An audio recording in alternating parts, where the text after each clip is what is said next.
Street cred sports. Street cred sports.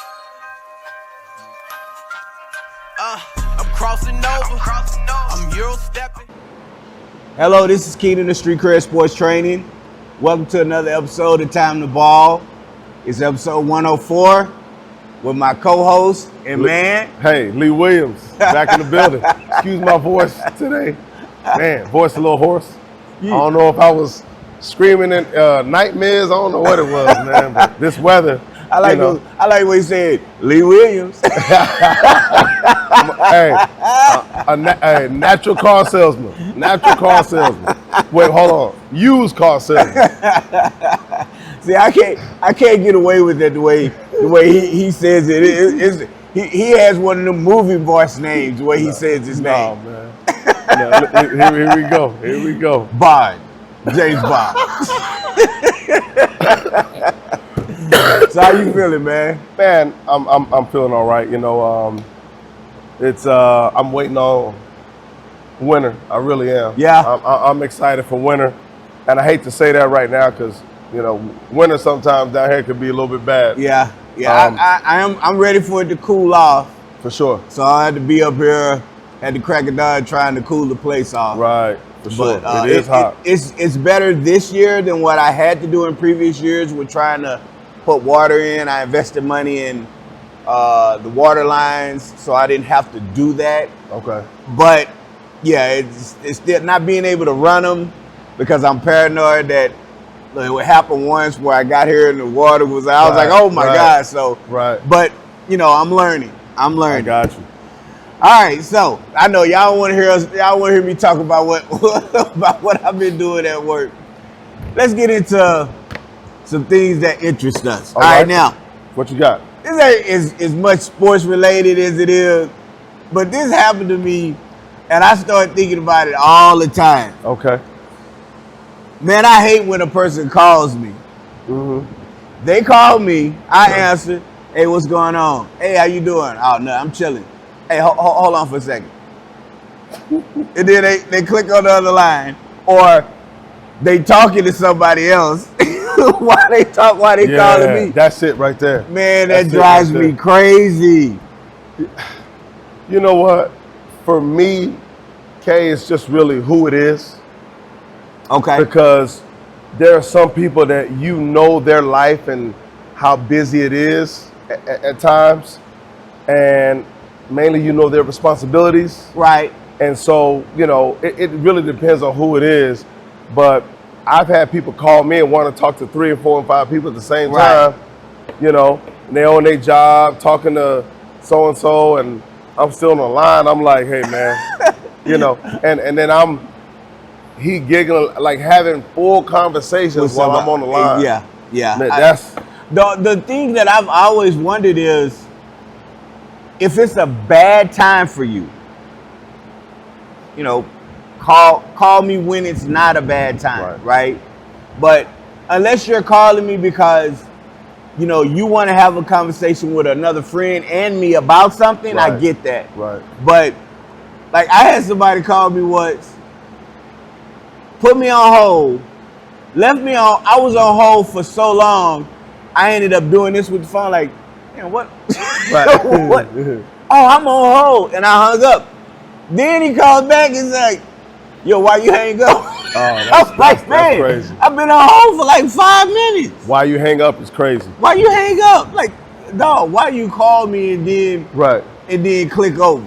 Now, I can respect those and say, hey, this is my son, this is my daughter, this is my mom. Yeah. And then they'll send me a text like, hey, I'll get back to you. Absolutely. Absolutely. But we're not talking about that. We're not talking about that. And we know I got you. There are people, and I'm sure y'all, those of you guys that are looking, y'all, that 1 or 2 people come to mind, oh yeah, man, what's his name be doing that shit all the time, man. Be driving me crazy. Yeah. And then if you happen to be on the phone with them, and then you get an important call, like for me, I'm not going to, I don't click on the other line unless it's somebody important. Correct. But if I click on the line, I say, hey, you know what? Is everything okay? okay, let me call you right back. I'm on the other line, right? Right. Or if I know that it's gonna be a call, I say, hey, you know what? They call, I'm gonna call you back, right? But I've actually done it. I had to do it just like what I was doing, and then when I clicked back, it was like 10 seconds, and they had already hung up. Yeah, and you know what? You got some that get ultra offended that you go take their call and call you back. I mean, it goes both ways. It really just depends on who you talking to, and you got to know the people that you're talking to. Now April would say, well, you do that to me. I said, no, this is what happens. When I'm leaving. Here we go, April. When I leave, I'll call. Like, for instance, let's say I'll hit you up. Yeah. Right? And you can't, you can't talk. You screen me, and you're like, I don't want to talk to Keenan. So, now, you know what answer? Never happens. Right? So then I'll leave a message, and then I'll try to wait about, 5 to 15 minutes. And then if I don't hear from you in that time, then I'll call her, hey, I'm on the way home and stuff, and we'll just talk about whatever. Right. And then you might call me afterwards, and then I tell her, hey, let me let you go, Lee's on the other line. And then she'll say, well, why did you call? And I said, I called you because I had called him first. He didn't answer. I was giving him a time frame to answer. He didn't, so he just happened to call, and I was like, I try to widen that time frame just in case, but it happens. She say, well, you do that all the time. And I was like, no, I don't do that like that. She's like, yeah, you do get out. And I explained it to her. She was like, oh, okay, I get it. Well, I like the fact that you give people window. I need to do that more often. Yeah, I don't do that. I got to do that more often. Now, like if I'm at home, it's a long window. I mean, it doesn't matter. And it doesn't mean if I don't answer, if you don't call within that window, I'm not going to answer. It just means that if I don't hear from you, I'll go ahead and call, the wife, let her know, hey, you need me to pick anything up on the way and stuff. But yeah, and I do it to her more than anybody simply because of those things. Okay, I see. Right, because of that happens. But she's like, you do it. I was like, no, but you understand what happens, right? I don't purposely call you and then somebody calls and then I say, oh, let me let you go. So that drives me crazy. And I know I might get some people like, hey, you talking about me? And I might have to say, yeah. Yeah, I'm talking might want to wear it. All right. Okay, so let's get into college football. Oh, wait. Okay. All right, so we've had game 3. Okay. Texas. Okay. Texas Longhorns. 3rd game. Okay. How Archie Manning looking to you, man?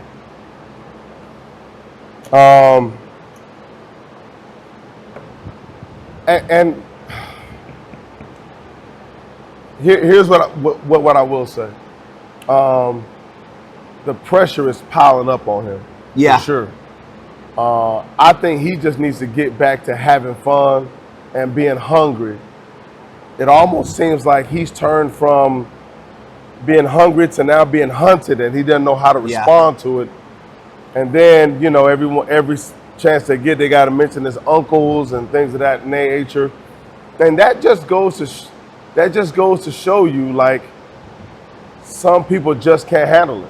When they have either a relative or like Shador, how he handles things is amazing to me because I don't know I would be able to handle it. Now their situations are totally different. Yeah. But when you're the starting quarterback for Texas and your last name is Manning and your uncles are who they are, it's just a big deal. Now, the problem I had was you're playing UTEP, and I love UTEP, don't get me wrong, but it either says UTEP is better than what people think they are, or Arch Manning is kind of an average to below quarterback. Well, UTEP's defense has been really solid this year, right? So they're not to say they were going to hold him, to under whatever they held him. A lot of that was him. There was a pass play where when he got the ball and he set, and then he threw it, crossing pattern, the ball was probably a two full yards behind the receiver in the I think it was linebacker who happened to be there. I think he was just so surprised that he didn't intercept it. Now, you know, the running joke for me is, which Manning is it that's quarterbacking? Right now, it looks a lot like Eli. You don't like Eli, man? No, I do like Eli, but Eli threw a lot of interceptions. Now, as long maybe what they should do is maybe they should play somebody who the quarterback on the other team his last name is Brady. That's when he'll start to, because, you know, anytime Eli played against Tom Brady, he was doing his thing. He got him. But Eli, I think, led the league in interceptions one year, maybe 2 years. Right. I think so, you know, as good as he was, he had some really bad, you know, throws throughout his career. And I think that I think he's eligible, and that's kind of been the thing to where I know people are saying, well, he's a Hall of Famer because he won 2 Super Bowls, right? And then the other side is like, yeah, but his numbers don't pan out to be a Hall of Fame quarterback, right? A Hall of Famer. So for me, I think the kid will get better. I think the problem, and here's what and this is just my opinion. As highly touted as he was coming out of high school, there were people who said it was more hype about him because of his last name than what he actually did. I didn't see enough of him playing, and I can find out because I have somebody that I can turn to that probably saw him in high school. But my first red flag, because coming out of high school, it was, he's probably gonna, you know, he's #1 overall pick. He's gonna be this when he comes out. That this year. The first red flag was Quinn Ewers decides to come back knowing that Manning is there, and he doesn't beat Quinn Ewers out, right? Yeah. Okay. The second year, now the hype is really going up. Right. Quinn Ewers decides to come back again. Arch doesn't beat him out. So there's 2 years. He was behind him for 2 years? Yeah, he was behind him for 2 years. But he's a sophomore. Who? Manning, he's a sophomore. Well, he's behind him for a year. No, he was behind him for 2 years. Let me look it up, because I could be wrong. But he spent 2 years. That's the problem. You know, and it's because he's eligible to go in the draft. I don't know. Maybe he redshirted. He was a freshman last year. I thought he was a sophomore. No, he was a freshman last year. Okay, well, if you look him up, he's you know what it was? I think it was because he actually sat out. He sat out his senior year, I think, is what happened. Let's see, 2023. He was named the team's third string quarterback in 2023. Wow. 2024. Wow. He played against Colorado. Wow. So he played in 2023. Wow. He got some playing time, very little. Yeah. Right. But then they said he was redshirted after the season. I still need to look into all of that because I don't understand how. I sometimes don't understand how all of that Football works. can do it, yeah. Right. Football got some different scenarios there. Ryan Clark was, as much as he did give him his props, he really felt like people did Arch Manning a disservice because they overhyped him too early. Yeah. Now Ryan Clark is from that area. Right. And so he said he was not playing against the top teams. Yeah. Top high school teams. Yeah. You know, yeah. he was playing against teams that had zero, in some cases, not one Division I player on there. Because he was what, like 1A or so private 1A or school, 2A or private, something like that. Mm-hmm. And so, you know, when you go to Louisiana, I mean, there's you can potentially have 9 to 10 D1 players on a high school team. Right. And those are teams that he was not playing against. Right. And I think he's going to be better. I mean, it's in the genes. They're going to be able to help him get better with those things. Right. I think. And then he was getting booed at halftime. Yeah, that was right. Man. He was getting booed at halftime, and they won 27-10. He scored. He ran 3 touchdowns, right? But when you look at his passing stats, it wasn't good. So I think it's going to take him some time. I can see him leaving Texas. Ooh. Because the thing that's always drove me crazy is Texas expectations has always been like they are a national power. No doubt. They've I won. agree. I love Texas, but I agree. I don't as much as I used to. Yeah. They've won, ship after ship after ship, Yeah.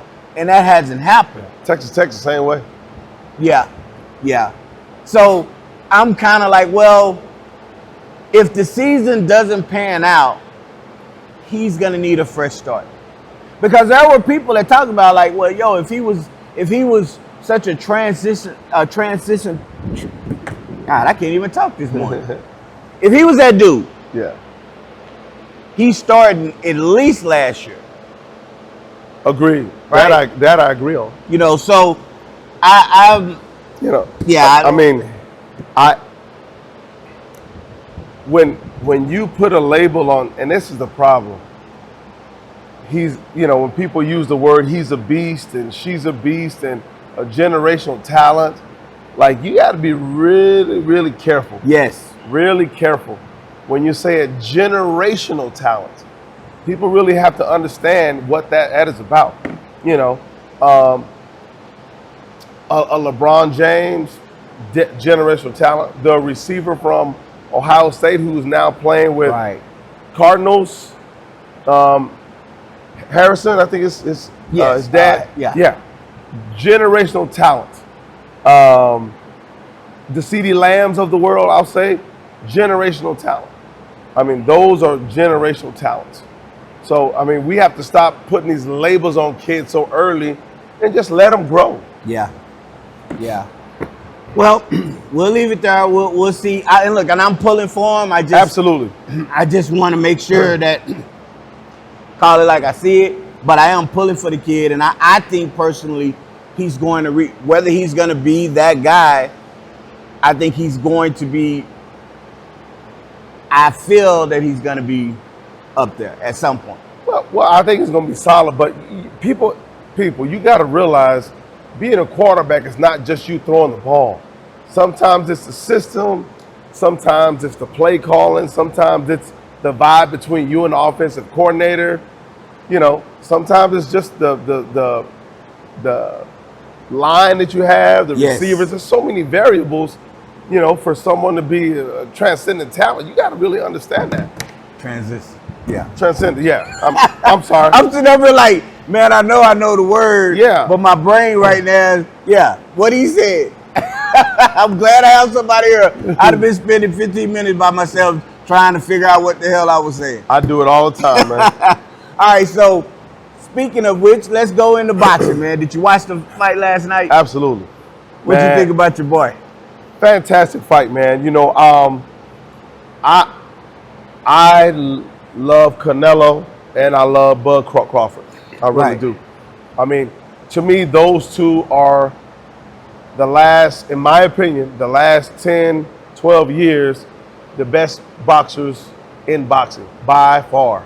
I like the fact that Canelo knew that he has problems with fighters who really slip and are crafty and who are boxers, because he's not he's a guy who he cuts off the ring better than anybody I've ever seen in my life. I mean, he is a master. And he is a lot more powerful than we realize.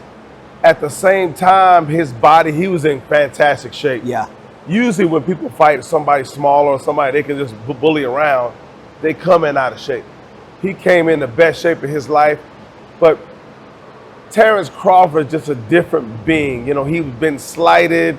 He's always, they tried to, maybe 5 to 8 years ago, they tried to pull him away from Omaha and his trainers. Come to LA, we got this for you set up. And he's like, no. And so he really got blackballed in boxing, but he was so good they couldn't blackball him. And then he was at a point where no one would fight him. it just didn't make sense.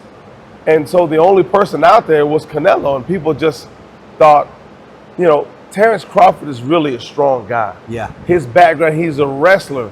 And you got to be careful when boxers and wrestlers. They got some different type of strength. Yeah. You know, the angle, that core strength. Absolutely. They know how to get low and use their legs well and leverage their. I mean, he is that dude. At the same time, growing up, when you whoop everybody on the block, and then you go to the next block and whoop everybody, like it was, you know, I've been a fan of him for years. You know, his mom used to try and find guys to beat him up just to put him in place. Right. And he would say, "Mama, he's not gonna whoop me." Like that's the type of how he grew up. Right. And so, you know, fighting is something he's done all his life. Yeah. Then when you get the training and the technique and possess a skill set that he has just zero fear. Yeah. Just a different dude, man. Yeah. And he said, and I didn't even know that they were saying in the background that he got shot in the head. He did. And drove himself to the hospital. He did, yeah. One thing he did say afterwards is that he trained to fight, he was training against bigger opponents. He was. So he could get used to that and sparring. So when he fought Canelo, you know, it didn't faze him. Now, it was weird because when you're watching the fight, there were times where, I mean, when you look at the tape, Crawford was an inch taller, and he had a 5-inch reach, right? Yeah, but there were times in that fight where Canelo looked taller, and he looked like he had the longer reach. And Canelo was more broader, wider, man, yeah, right? His back and his shoulders. Right. So it was weird because I think around that 6th or 7th round, I think it seemed like Canelo kind of had this. To me, it looked like he was starting to be like, "Yeah, I'm not gonna be able to beat this guy." Yeah. Right. He was. Yeah. You saw it on his face.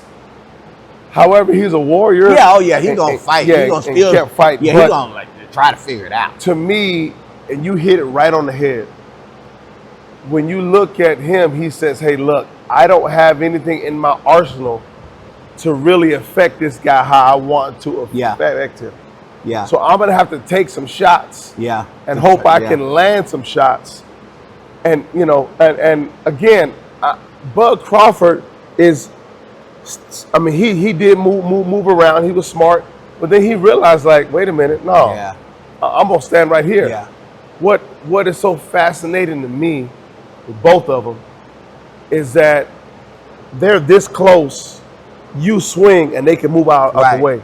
I mean, Bud Crawford missed him so many times, and Canelo missed him so many times as well. I mean, that was they have cat-like reflexes. And the exchanges were what fascinating. Where Canelo would get a shot in, a good solid shot, right, and then Crawford would hit him 2 or 3 times in that same exchange. Yeah. Crawford got him once. I don't know if it was 9th or the 10th round, maybe the 11th, where he really stuck him, and Canelo turned. I used to wonder, but I had somebody tell me when you're absorbing the punch, if you try to take the punch, it causes more damage. You gotta move with the punch. So when he got hit, Canelo went like this. He did, yeah. And then he turned around with his face like, yeah, you see his face? Yeah. It was like, yeah, bro, it's not gonna work tonight. So, what the craziest thing, and I think it's a cultural thing, because you know, I look on my feed and everything, and you know, and I look just because I'm like just trying to see what people are saying. This is one of those rare fights where I think 95% of the population said, yeah, he won, right? There was still some that was like, oh, well, he kept running. Like, you can't fight. So then I'm thinking to myself, well, maybe you weren't watching the fight. It was more tactical. Some people think that if you're going to box, you got to stand in the ring and just slug it out, right? But my thing is, Canelo took this fight knowing that Crawford was more of a counter puncher. Absolutely. Counter punchers don't always stand in. They're more tactful. They want to move you around. Then on top of that, you know Canelo's going to try to corner you Absolutely. and get you in the ropes. If that's not your strength, why am I going to stand there and do that? Anybody crazy enough to stand against the ropes against Canelo, you know you're not going to last very long. Right. Now, if you're masterful, if that's your fight, Right. like Muhammad Ali would do that. Correct. Right? If that's your fight, then fine. But if that's not your fight, you know, it's like if I'm playing Shaquille O'Neal, why am I going to say, well, we're going to play in the paint? That makes no sense. It makes no sense. That's a great analogy. That makes no sense. So, yeah, congrats to Crawford. Now, I know they were saying that he might retire. He needs to get that one fight because when you look at what Canelo got, I think it was 150 million. 60. 160? Mm-hmm. And Terrence got, what, 15 or 10? 10. 10. It's time for Terrence to To get flip one that. of theirs, Yeah, to get yeah. one of those purses. Yeah, he needs to get one. He needs to get one of those. Then he can retire. Right. You know, so, yeah, it was a good fight. And how did you like the fact that it was on Netflix and you'd have to do pay-per-view? You know what? I love that. I really did. I thought Netflix really won. Yeah. I thought they won. And the thing is, I know Netflix had some issues with the football game with the buffering and stuff. Yeah. You know, and I had no problem. Yeah, no, I didn't have any problems at all. They fixed that immediately. Now, look, okay, I did have one problem. Okay. Their feed, I don't know why, but their feed was behind. Oh, really? Because I got an alert during, I think, the beginning of the 10th round. And, you know, I looked at the alert and I put my phone down because I didn't want to see what I see. The fight was already over. Okay. Yeah. Now, typically, don't they do that in case something happens and they can Yeah, kind of... I mean, you have a delay, but you're talking 2 to 3 rounds. So you're talking anywhere between 5 and maybe 15 minutes of a delay. Oh, now, I don't know, because my youngest was watching it on the computer, and when he came in, he said, oh, I'm 2 rounds ahead of y'all. Oh, wow. And I was like, oh, we don't need that. Get out of here. Yeah, don't say nothing. Yeah. Don't be spoiling it. But, No, yeah, hey. yeah. Great. I thought it was promoted very well. Yeah. I thought they didn't try to oversell it because they didn't have to. Yeah. 2 big names. And I thought it never got personal. Nah. As far as the talking, it was 2 professionals. Right. I like the fact that Crawford is seasoned now. Right. You know, you can tell just by where he was speaking, his respect for Canelo. Gave him his belts back. Yeah. You know, That's crazy. When he said, you know, the greatest thing is that he's going to be able to go home to his wife and kids. I'm going to be able to go home. Yes. Now, I will tell you, I guess the one of the problems I've had with boxing over the years, which is why I haven't watched it as much and followed it like I used to, was, number one, there's a whole bunch of personal attacks and talking leading up, and they get in front and they're really trying to go at it. And then after the fight, they're smiling and hugging.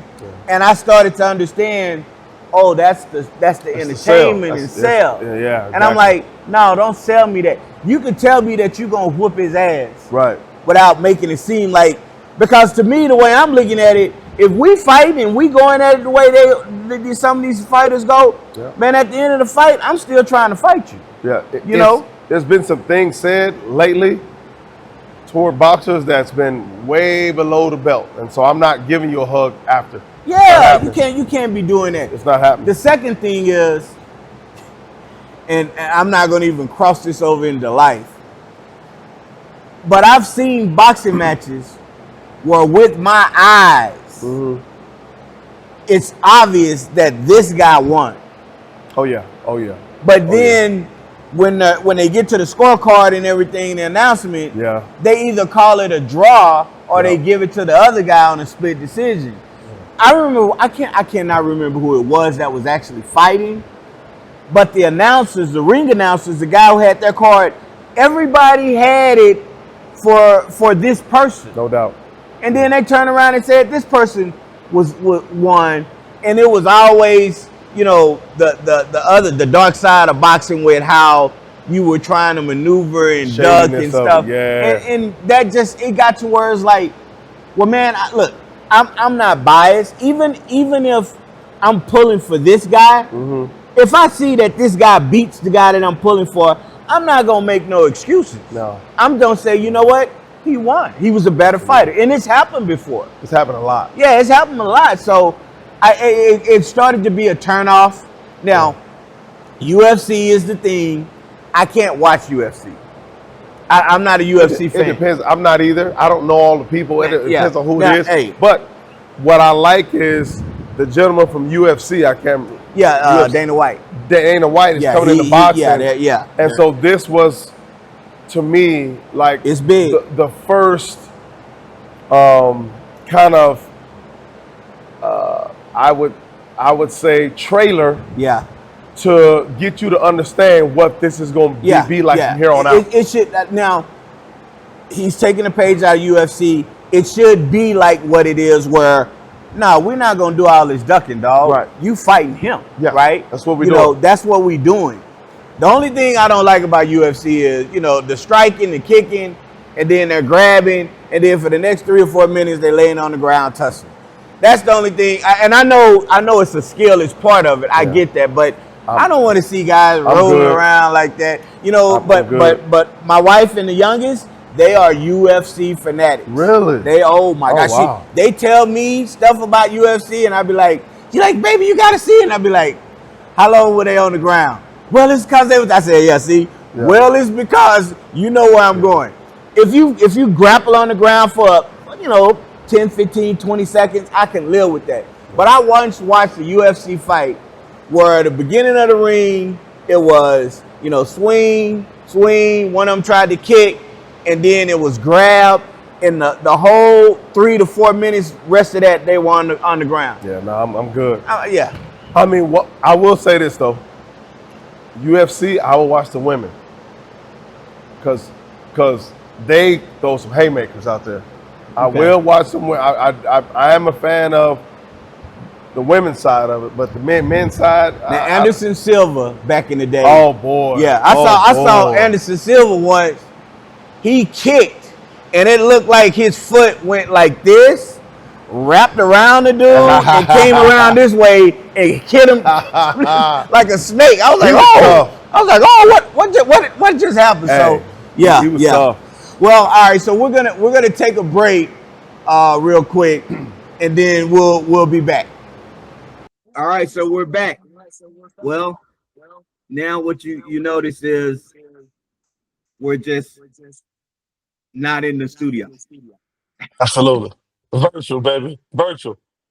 We're actually had a technical snafu, so we have to do it like this. So Let's go. We're gonna go to the basketball ideology. And what we're going to talk about is starting to do where I don't just teach the drill. I'm working with them on different things.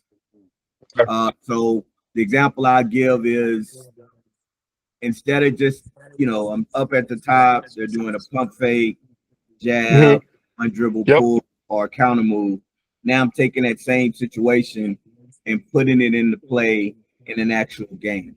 Right. So they're pitching it within the offense. And now they can do that same move, but now they understand how to use it within their offense. Right. Got you. Okay. Let me ask you, is this high school? Yeah. It's really high school. I mean, I have some kids that are in lower levels that are actually running plays, and I can, show them as well. But it's really pertaining to high school because that's when they're doing it the most. Gotcha. Now I'm just before I go in, I'm just want to.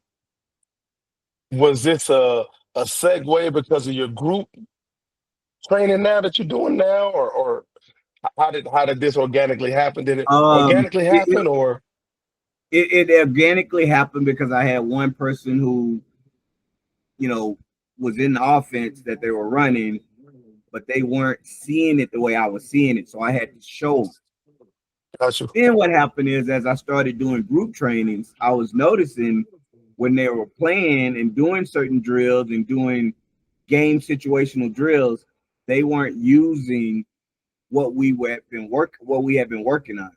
So I had to make sure that they understood this is when you do that, right? This is when Makes you do sense. that.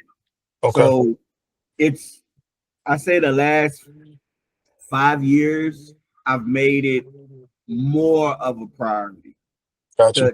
to do that as opposed to just the developing. It's a progression that I'm doing with the players. I like that. I like that. You know, with with our groups, we really try to hone in on the details of not really running plays, but more so teaching action. So Right. let's say it's a pick and roll situation. You know, like okay, where is if I'm coming off this screen and roll, pick and roll, PNR, what am I looking for? Where should my eyes be? You know, your levels 1, 2, 3, and sometimes 4.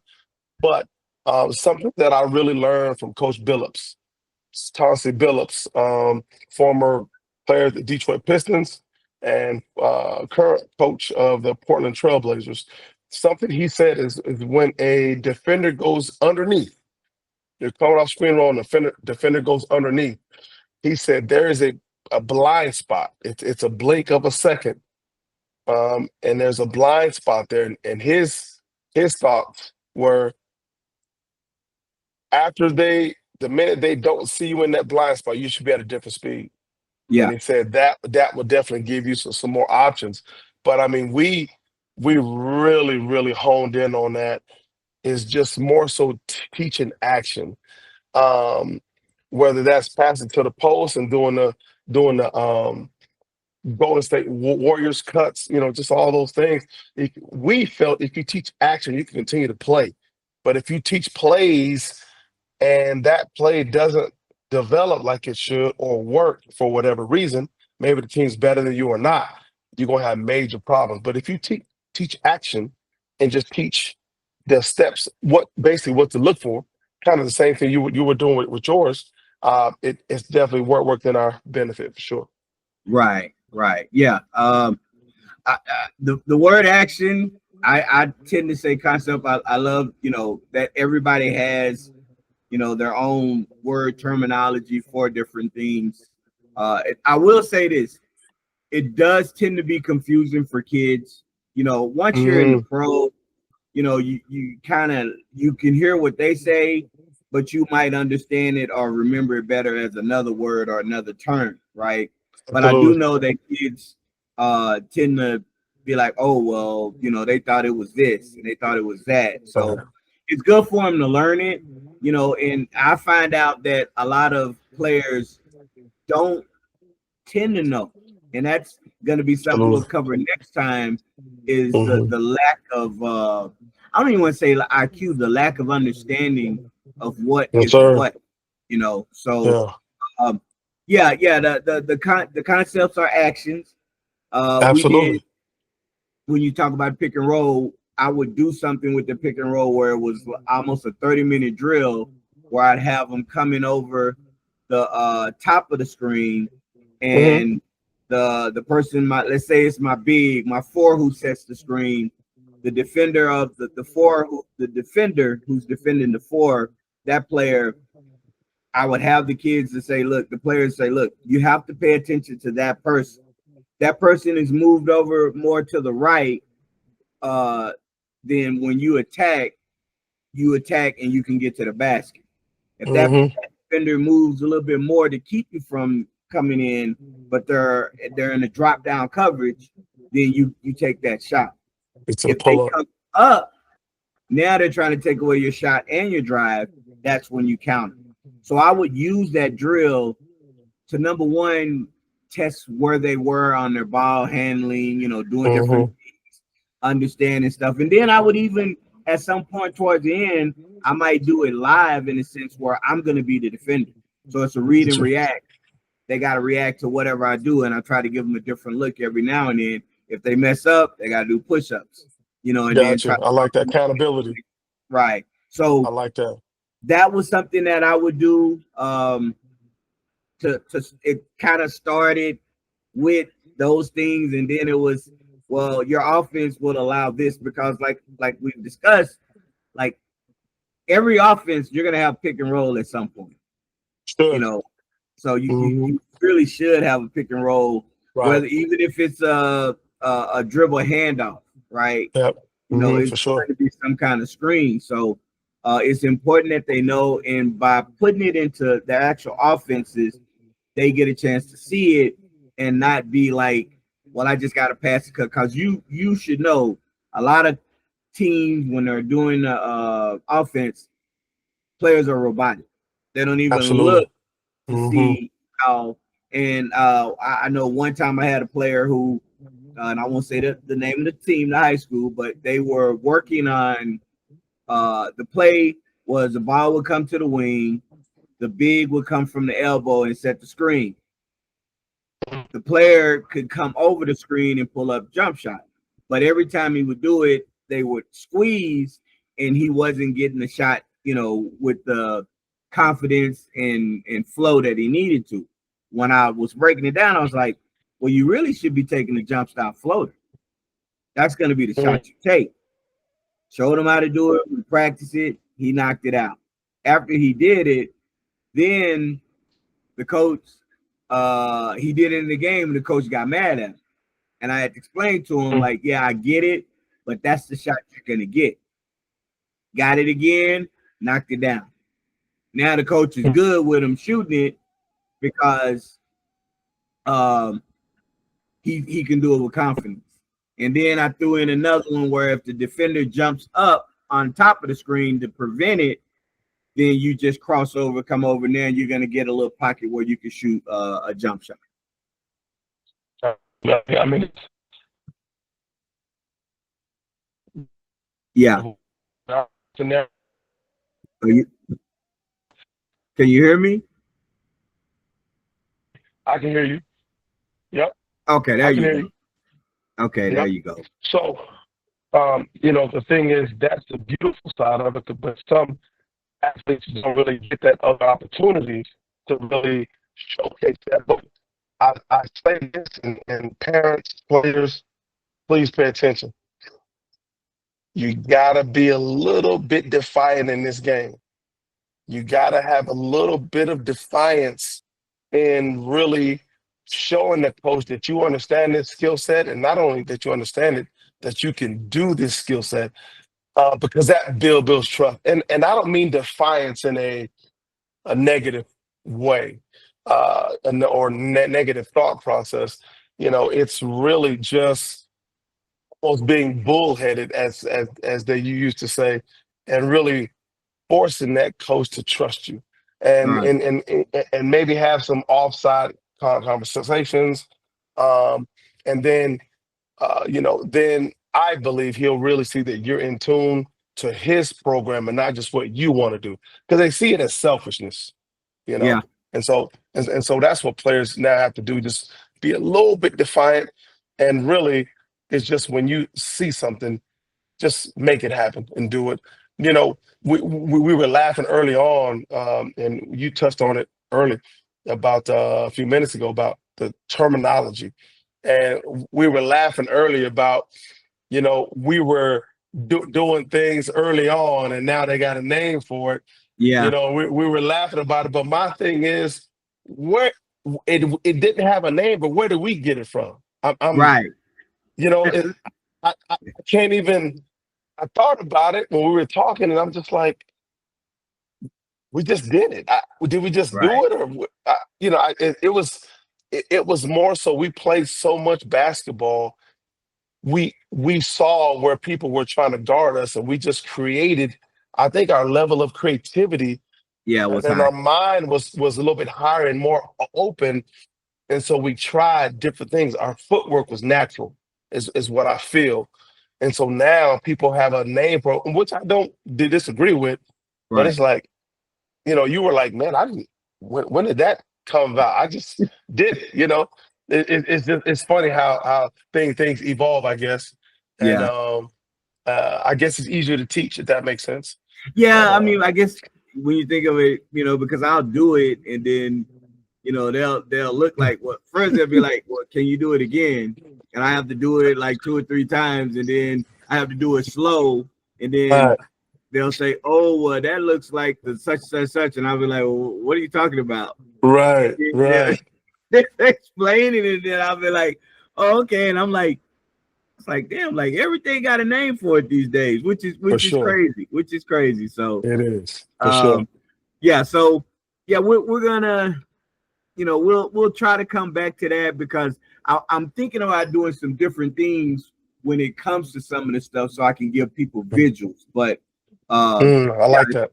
As far as doing teaching the me. play concepts or actions, that's kind of where I've evolved, and I want to continue to evolve. I like that.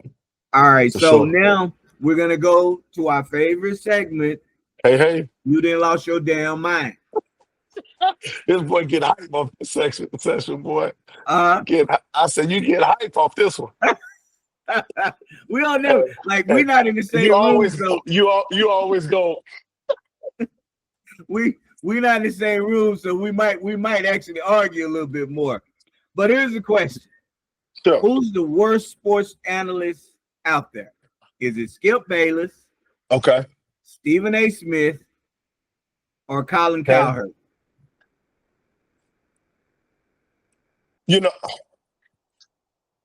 I'm going to go with Skip Bayless, and here is here's three reasons why. My thoughts.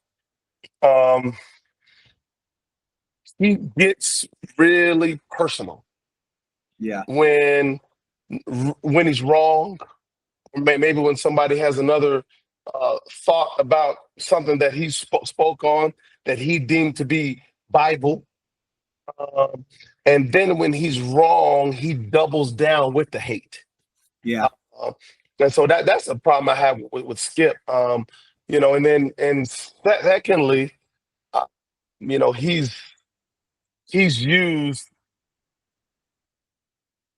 the hate of a player to really build his platform or to get his contract extended. Then it gets on Fox, and Fox is known for kind of that narrative. And he has just tried to tear LeBron apart in every aspect of his game. I'm not going to say LeBron is the best that's ever done it, but there's some things LeBron has done better than anybody that's ever played the game.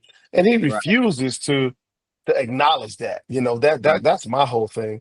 And like he's worked with some of the best in the business. Stephen A. he's worked with, there was a problem. Shannon Sharp as of recently, and there was a problem. There's I don't want to say there's animosity, but there's some jealousy and envy there when the ratings start to be, blowing up due to someone else that's on his team. And he doesn't see it as on his team. He sees it as I'm against you. It is a debate show, but ultimately that's your teammate. And so he's really failed in that area. And so and I'll add one more thing. There was a quarterback that got drafted by the Denver Broncos that was I don't even think he got drafted. Tim Tebow. He tried to sell us that Tim Tebow was a really good NFL quarterback and that he could really throw. And Tim Tebow was just not that. As great of a man and a person as he is, a football player, I think he's a good football player. I just don't think he's a very good quarterback. That's something that, every eyes that was on him said there's no way. And he was double down and trying to sell it. And I just think he's the worst. The hardest part was that Tebow was winning games and they won their playoff game, right? So it made it even worse with his argument because he won. I think he could have been a serviceable backup. I think if he had somebody to work on his mechanics because he had a long delivery, could he have worked? Sometimes it starts to be about the system, and that's something that we're going to touch on next time. We might have to dedicate a whole segment to it because I have Right. a question for you when it comes to that. As for this, my answer is kind of yours, right? All of them, I don't rock with as much. Now, Stephen A. Smith, I started liking him, but he's changed. He seems to be more, it's all about him. When he's in there, like, I mean, he was at the fight. He got booed when they put his He face on. did. He You know, did. He but it's did. he's always talking about what he's doing, how he's doing it. It seems like they're placating to him on the show when I do watch it. I don't even watch it as much because he's everywhere, and some of the things he said kind of rubbed me the wrong way. And it's like Right. I don't have to watch him as much as I do. The Yeah. person that I guess irritates me is Colin Cowherd, and I Okay. say him. I can. It's weird. I could only watch his show maybe 10 minutes. Wow. When That's it it. gets to 10 minutes, yeah, I got to turn it off because what they all do, which bothers me, is that they don't take accountability. And I've always said I can never have a discussion with somebody who's never wrong, Mm, right? If we're gonna talk and I'm gonna show you what you're talking about, and it's right there, and it's obvious, you instead of you saying, "Oh, damn, I didn't see that." Okay, yeah, I see what you're saying. You're right. You're gonna try to hmm twist it and turn it in another way just to make sure you're right. Nah, bro, I can't be talking to you like that because we can't have a conversation, right? Yeah. And that's kind I of can what understand that. Colin does. Steven doesn't do it as much. Skip is really bad with it. Colin would do that. Hmm. Now he has this segment where he was right and wrong, but even when it's like he's wrong, you remember 50 Cent movie, Get Rich or Die Trying? Absolutely. Remember, Absolutely. remember his boy when he's like, "Hey, when I'm right, I'm right. When I'm wrong, I'm right." Yeah. And he Yeah. Yeah. kept saying Yeah. that, and 50 Yeah. looking at Yeah. like, "Huh? What you saying?" He's like, "Man, if I'm wrong, I'm right." That's kind of how they are, and Mm-hmm. they've gotten masterful, like political wise, like Mm-hmm. politicians, where they spin stuff. Yes, I don't sir. have time for all of that. Yeah. If you say that this guy's a bum Hmm. and this guy ends up being really good, then you need to say, "Hey, I was wrong about it." Right. And that Right. that turns into uh how long should a person have before you can say they're good or not? Because he was making comments about, "Well, I don't like my quarterbacks to wear their hats backwards." Like, dog, what does that Colin. have to do with Colin was anything? saying that. Mm. Huh? Colin was saying that. Yeah. Oh Yeah, man, yeah. And come that's on, why I'm like, what are you talking about? That shouldn't have anything to do with it. But come I on. know some will kind of, it's like they'll put you in this box. And it's like Hmm. you can never get Can't get out of out that of it. box. Can't get out And of it. and I think it's bad. So I'll ask you a question. It's a little off topic, but I'll ask you Okay. this. What's your philosophy on how long a person you should see a person play before you know that person is that person? Are we talking 3 years, 4 years, 5 years? Man, man, just and just being honest, like it depends on the sport. Just being honest. If you take a quarterback, there's a lot of that variables in that. The main thing with the quarterback is that coaching piece. Like you Mm, really gotta have the coaching. Some examples, uh Jeff Fisher, he ruined Vince Young. I mean, ruined him. Tried to right. destroy his career, and then tried to destroy the Golf. guys with Jared Detroit Golf. golf. He tried to destroy golf, and then they Eric Dickerson told the general Owner. managers and those guys owners and say, "Hey, man, this guy is he's ruining people. You can't see it." So they got rid of him. And then all of a sudden, golf has been a Super Bowl, within a 2 or 3 year span. Yeah. And now he's one of the better quarterbacks in the league. Right. So, um, from a quarterback perspective, like they need time, but they also got to have the right circle.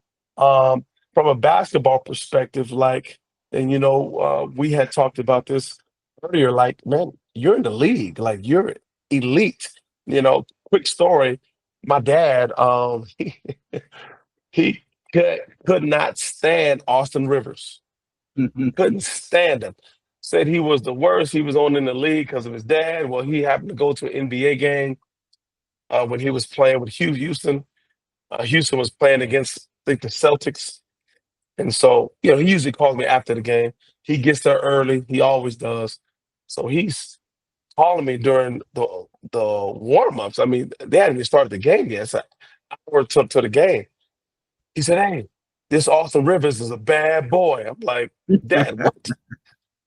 Long story short, he watched Austin Rivers make 25 NBA three-pointers all net in a row. Wow. And that just goes to show you, like, these guys are elite, but there is levels to elite, and Right. so for me it's just about the coaching. Example, Zion. you know if Zion had the right people around him, personally and professionally, I think his career would be on the up, and he You wouldn't think be so? eating so many beignets. He wouldn't eat so many beignets. Um, I really like honestly, Ken, that's the first thing came to my head. I apologize, Zion. Zion, You sound like Chuck from inside the NBA. Like, hey, you know he in New Orleans, man. That boy gonna keep eating. that's the first thing that came to my head. Like, okay, let's take the Pelicans, right? Uh, Like, when and I could be wrong. When has a person been with the Pelicans and really developed and leveled up?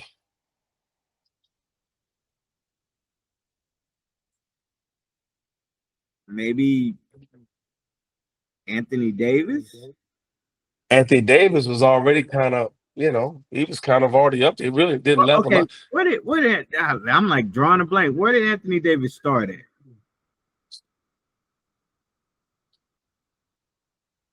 Great question. Hold on. Let I me look thought it at was it. you got it, or you want me to get it? Give me a second.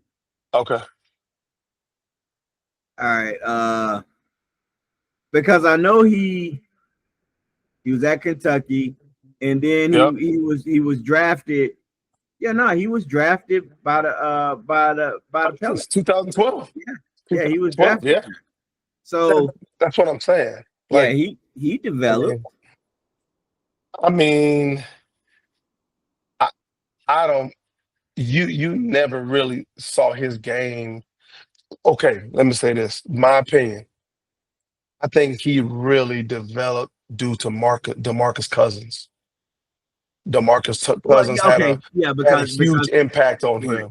him. And I would say to that point because DeMarcus played more of the five, Right. and Right. that allowed him to play more of the four.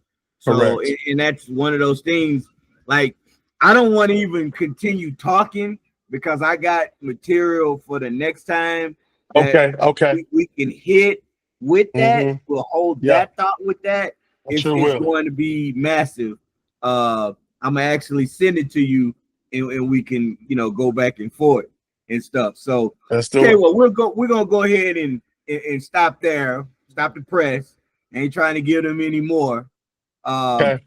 We appreciate y'all bearing through us. Like, wait a minute, hold on. Was that some abracadabra stuff? They went from in the place to down.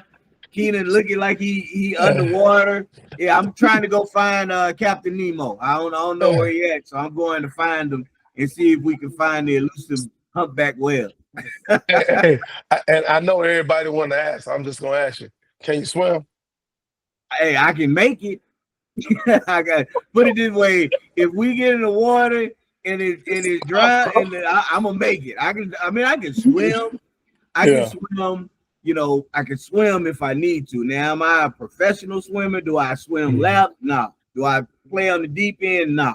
But Right. Right. if the car go in the river, You getting out? yeah, I'm gonna make it. Now I I can't got you. speak for everybody else, but I'm gonna make it. Because right now you're pretty deep on the water, bro. Oh yeah. You know, we right now we cruising at about 7,000 feet.